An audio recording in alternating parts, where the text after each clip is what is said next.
להכיר. אני רוצה להציג את עצמי בפניכם.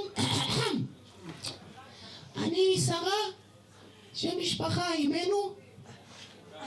אני מתגוררת בכנען, במערת המכפלה. יש לי ילד אחד, יצחק, שם משפחה אבינו. ואני נשואה לאברהם, שם משפחה אבינו. לגבי המילה קוקסינל, כשהמצאנו את המילה קוקסינל בשנת ג', שנת ג',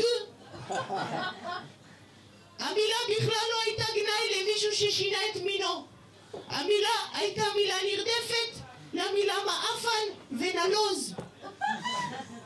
אם היית נכנס לאוהל ולא היית שוטף את הרגליים, אתה קוקסינל.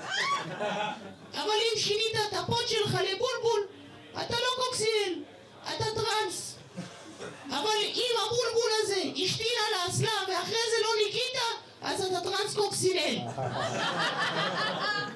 עכשיו שאנחנו יודעים מה זה המילה קוקסינל ומה היא אומרת, אני רוצה להסביר לכם למה כל המנהיגים של העם היהודי בימינו הם קוקסינלים בהשוואה לבעלי אברהם.